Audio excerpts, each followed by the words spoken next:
嗨，大家好，我是坦平叔。今天是2025年6月11号。这一期咱们继续聊聊恒大清盘，聊聊中国的房地产。中国房地产报报道说近段时间以来，房企债务重组捷报频传。截至目前，已有17家房企债务重组或企业重整方案成功获批，其中6家于2025年获批，另有不少于12家房企债务重组取得重要突破。中国房地产报报道了说融创中国再度公布境外债务重组进展，已有74%整体债权人签署支持协议，涉及83%现有证券类债务本金，同时将同意截止日延长至6月20日。同日，碧桂园宣布延长早鸟重组支持协议和一般重组支持协议同意费用期限。在此前3天，旭辉境外债务重组方案以92.66%支持率高票通过，预计削减52.7亿美元债务，削减率消债率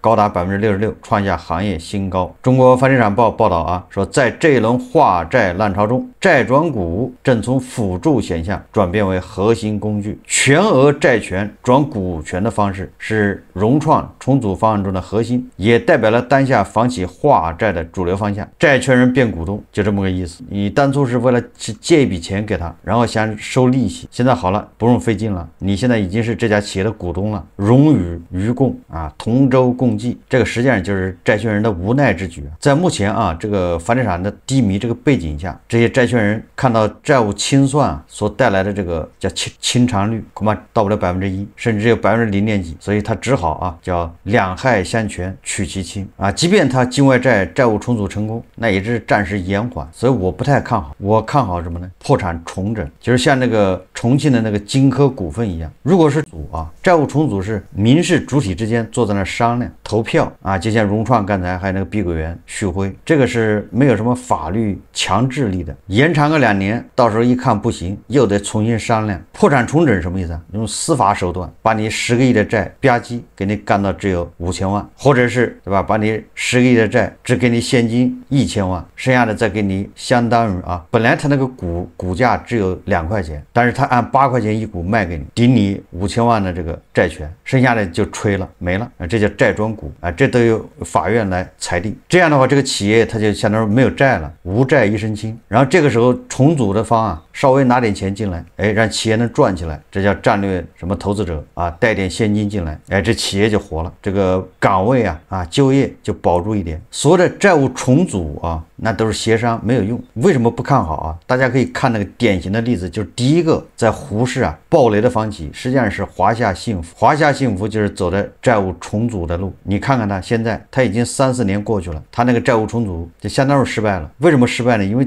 那个重组条款呢是可以扯皮的，它不是法院的判决裁定，都是债权人跟债务人坐在一起协商，协商完了之后说3年以后，如果你达不到这条件，达不到这标准，我还回头我又要算后账，对吧？我也可以不同意，我也可以再追以前的债权。你说这来来回回，所以说这些什么房企什么债务重整顺利，债务重整成功，那都是权宜之计，那都是延缓缓2年再说，就这么个意思。不像那个破产重整那么干脆，直接给你免了没了，就这么着了，没有反悔的机会我们再看看这个王石又开始出来说万科了今天各个媒体都在报道说王石说相信万科会重振旗鼓，在房地产市场继续走在前面。6月10日18届全球光伏储能大会暨展览会开幕式于上海国家会展中心举办，申实集团万科集团创始人王石出席并发表相关主题演讲。王石在演讲中再次提及万科，其表示尽管万科经营管理上出了大问题，但在绿色低碳方面，万科仍是标杆，走在前面的。我相信大股东的积极介入和改组董事会是及时和必要的，万科会重整旗鼓，在房地产市场上继续走在前面。根据万科官网的显示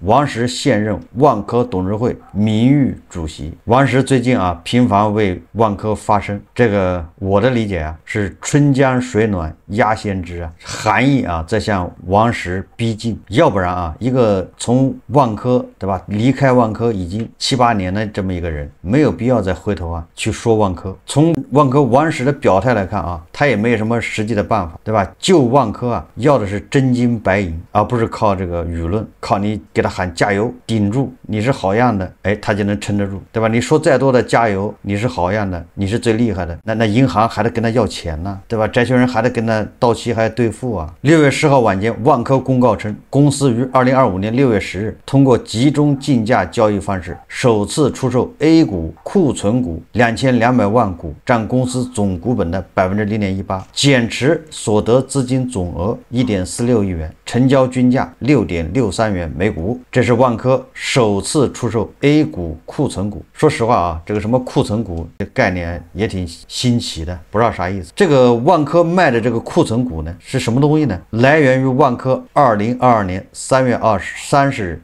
通过的关于回购公司部分 A 股股份的议案。回购结果显示，公司以集中竞价方式共计回购公司 A 股7296万股，占目前公司总股本 0.61%， 成交总金额 12.92亿元，成交均价 17.7元每股。所以这个大家就会算账了啊！以交易价格来测算，万科 A 目前出售 A 股库存股的价格只有当初回购时的 37%， 价格不到当初回购时的零头。万科 A 首次出售22000万股库存股就亏损 2.44亿元。按照万科当时的说法啊，他回购出于维护公司价值及股东权益，而此时割肉是情非得已。万科面临流动性危机是事实，纵使第一大股东深圳市地铁集团有限公司力挺，万科也无法不想尽办法自救。这个确实让人感觉到这个万科的混乱啊！这个万科一定要追责啊！这个拍脑门啊，这种决策啊，一定要有人担责。为什么呢？你想啊，2022年3月30号，那是恒大暴雷半年以后，恒大是2021年9月份暴雷，整个房地产市场是什么样子？万科应该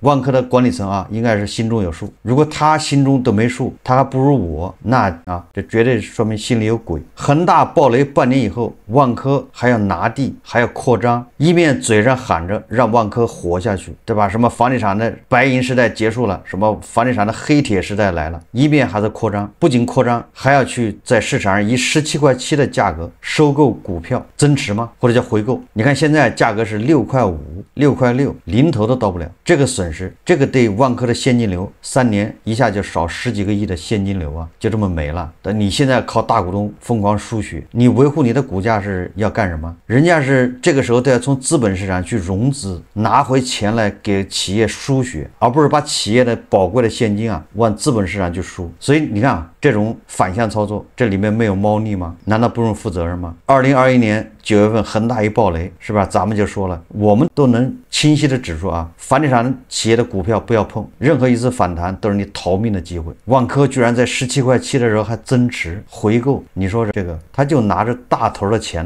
不当钱。你现在证明了，你看现在大家都看明白了吧？万科那个钱是大头的钱拿大头的钱来救万科还是大头的钱来给万科擦屁股给这一小撮人擦屁股？这个不追责能行吗？对吧？一说追责，那王石紧张对吧？就这个你拿地还能说得过去，拿地我是面包厂，我不进面粉，那我干啥呢？说你拿地还能勉强能说得过去，但这个也得去甄别，有的拿地纯粹就是为了个人利益、小集体的利益，亏了是大家的嘛，赚了是个人的，是小集体的这种搞法。这第二个，你万科2022年3月份你增持、你回购，你这个影响了多少金融消费者，多少散户？有多少散户是因为看着你的这个回购而买进去的？你想公司的这么看好自己，花10几个亿回购，真金白银回购，有什么理由不看好呢？所以影响了多少这些赌徒跟进，现在从17.7块跌到6块多。我记得还有个作家叫什么，我名字忘了他就是炒万科赔得一塌糊涂，他的后悔自己在什么8块多少钱的时候割肉了，因为后来反弹到1块吧，还是10几块、10块，现在又回到了6块，稍有不慎叫创新低。他现在这个底6块多跌不动，都是他的大股东深圳地铁拼命的给他输血，把他稳住了，否则的话他的股价叫断崖式下跌，断线的风筝2024年巨亏400多亿，将近500亿，2025年1季度亏多少也是几十个亿。所以说他这一做不仅给万科现金流雪上加霜，而而且也误导了很多中小投资者，害了多少人呢？这个股市真的不能玩啊！连上市公司自己炒自己的股票都赔得一塌糊涂。你说你作为一个散户，你买万科的股票有错吗？万科呢，绝对的是绩优股啊，白马呀，以前白马股就有万科啊，对吧？人家万科公司自己都看好回购，结果你看看17块多，现在跌到6块多，对吧？从某种程度上啊，就连公司的管理层、董事长、大股东、二股东都搞不清自己公司到底值多少钱。你一个散户，你怎么知道它值多少钱，对吧？万科这一轮下来套多少人呢？有多少人还想翻本呢？万科割肉卖股票是因为实在缺钱了，没办法，恐怕连工资都发不出来，对吧？这一下卖掉2000万股，回了1个多亿，再过1个月2月没钱了，再卖2000万股续命呢？总不能跟深圳地铁借钱发工资吧？媒体报道啊，说3季度偿债高峰将至，稳主体仍至关重要，就是稳住房企啊，不要暴雷。2025年前5月，房地产市场整体仍延续止跌回稳态势，尤其是最近2个月，既没有出现3月份供求2万的火爆行情，也没有像去年同期那样持续下行，市场走势冷暖相间，整体趋稳。上市房企现金持有量逐年减少，平均净负债率升至98%，房企重整按下加速键，行业纾困稳主体至关重要。也就是下半年啊，稍有不慎，这房企暴雷啊更厉害，因为偿债高峰期到了。我们再看看这日本楼市啊，联合早报报道啊，他说国际热钱流入日本旧楼，有公寓房租飞涨320%，引发热议。根据这个联合早报报道啊，说受地缘政治变化和日元贬值影响，国际热钱今年以来流向日本房地产市场，首都东京的房产买气尤其红火。这个房产中介啊，这些炒房的人，他那个逻辑比较奇怪啊。人民币升值的时候，有利于外资买人民币资产，那当然包括买楼房，所以人民币升值有利于稳楼市。你看这个日本这呢，日元贬值，热钱流到日本去炒房子去了，这个好像总感觉哪儿不太对劲呢，对吧？他说日元贬值影响国际热钱今年以来流向日本房地产市场，首都东京的房产买气尤其红火。也就是我们换种思维啊，要想在中国啊这房地产火起来，吸引外资来买的话，那你就得人民币贬值，而不是升值。这联合国早报报道啊，说东京一栋40年公寓房租飞涨260%至320的新闻近期引发热议。该公寓位于板桥区，居民大多是老租户，有些已经住了30多年。据日媒称，有租户今年1月收到涨房租通知，30平方米一房公寓的月租从72500日元，大概3600人民币，涨到了9400人民币，涨幅2.5倍。我说这涨得太狠了，成倍增长。涨租通知发布后，已有40%住户搬离了公寓。日本一房地产中介推测，物业公司试图驱逐以低价租房的租户，并要从经营民宿中赚出1.5倍的利润。日本舆论批评这种行为只为追求短期利益，无视日本法律和居民生命安全。据大型房地产服务公司中量联行调查，日本房地产投资额今年第1季度超过2万亿日元，是该调查自2007年开始以来首次创下如此高位。这当中又以首都东京的表现最突出，以110亿美元位居全球榜首。另外一项调查发现，中国投资者在日本购买房产的地区不断扩大，之前以平民占多数的新宿区足立区、江户川区等为主，如今已扩大到价格更高的涩谷区、港区、中央区等。也就是这个日本这个房价上涨、租金上涨有中国人的一份功劳。谁跑到日本炒房呢？这就是为什么咱们二手房交易相对来说比较火的原因。二手房降价，房东降价往出卖，为什么？卖完了之后，他通过各种渠道把这钱弄到日本、弄到澳大利亚、弄到新加坡，对吧？去那地方置业，这就解释了二手房交易相对火，对吧？你看这个上海呀、深圳似乎二手房在不停的这个扭转过去的颓势就是交易量越来越大，但是没有看见新房同步增长。按照往常人家把旧房子卖掉，然后再去买新房子，买更大的改善嘛。但这一回是把房子卖掉了，大部分人卖掉，他真的就卖掉了，要么把钱存工行了，要么把钱就想办法蚂蚁搬家或者其他的渠道，对吧？润出去了。最近山东的一个烂尾楼业主一名女子和她丈夫2个人维权他这个维权视频啊一下火了，女子维权被质疑时装秀，女业主发视频求交房现擦边争议啊，上了热搜啊，热搜的标题就是这种，大家看视频啊。是一点办法没有，我根本不会让我老婆出境了。大家好，我是中原玉花业主，我们的房子已经逾期3年。开发商每一次都给我们写保证书，然后每一次都落空。我对象这个穿着，我妈同意，我爸同意，我也同意，我真没感觉哪里有什么不妥的。网上的人天天骂我们说擦边什么的，我啥都没干，我就是想要我房子，我不知道我哪里错了。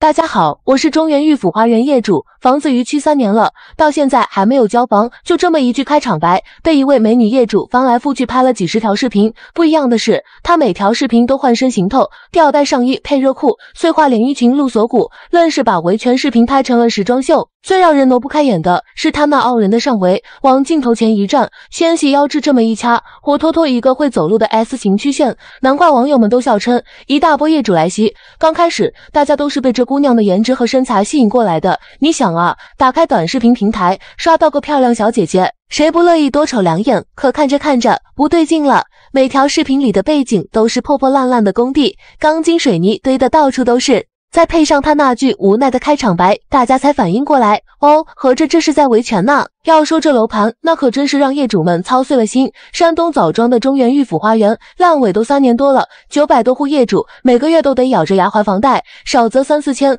多则7、8千。可房子呢，早就停工了，工地上连个工人影子都见不着，交房日期就跟天边的月亮似的，看得见摸不着。其实早在2023年就有媒体报道过这事，当时记者来了，拍了一堆素材，业主们都盼着能借此解决问题。可报道发出去后，就跟石沉大海似的，一点动静都没有。开发商躲躲闪闪，业主们是叫天天不应，叫地地不灵。直到最近，这位美女业主横空出世，你别看她长得漂亮，维权的劲头可足着呢。他把拍摄地点选在了自家农村的农家小院，青砖瓦房，院子里种着几棵果树，显得格外接地气。就这么着，一条接一条的发视频，衣服从来不重样，今天穿件红色旗袍，勾勒出凹凸有致的身材，明天换件白色衬衫，领口微微敞开，露出白皙的皮肤。就这么着，粉丝量蹭蹭往上涨，短短几天就涨了10几万。这下子网友们可炸开了锅，有人觉得这姑娘太不容易了，好好的业主被逼的只能靠颜值博眼球。要是房子顺顺当当的，谁愿意在网上抛头露面啊？可不这么做，根本没人关注这烂尾楼的事。你还别说，这争议一起，是还真有了转机，开发商坐不住了，以前电话不接，面不见，现在主动联系业主，说要协商解决问题。业主维权本是正当诉求，可为啥非要靠这种方式才能引起关注呢？是开发商太无良，还是相关部门监管不到位？美女业主的做法，有人觉得低俗，有人觉得无奈，但不管怎么说，她确实让更多人关注到了烂尾楼的问题。那么你对这事儿怎么看呢？是支持他用这种方式维权，还是觉得他有点过度消费自己了？评论区留言说说你的看法吧。这女子的丈夫啊说啊，我不觉得我妻子着装有什么问题，出境是无奈之举，只想要回房子。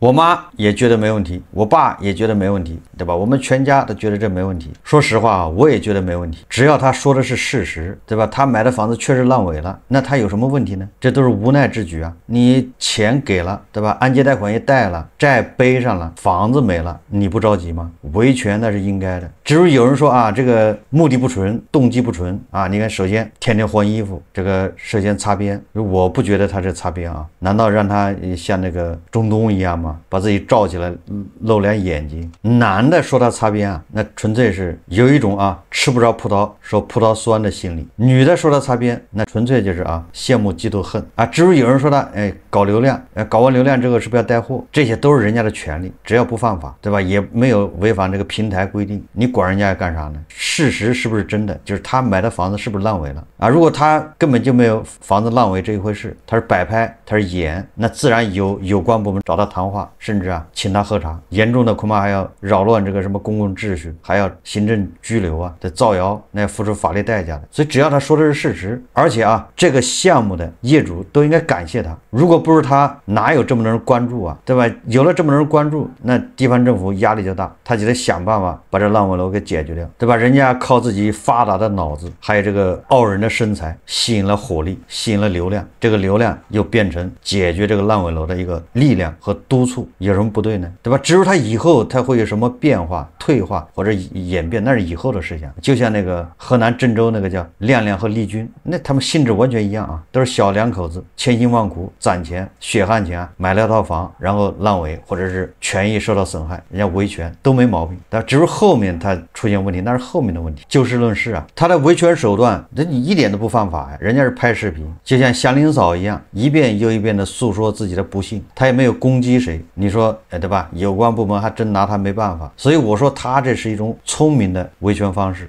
真的动脑子了。所以不仅不应该指责他，反而应该给他点赞。好，这期节目我们就聊到这里，感谢大家收看。如果喜欢我的节目，欢迎订阅转发，也可以在下方留言评论，谢谢大家。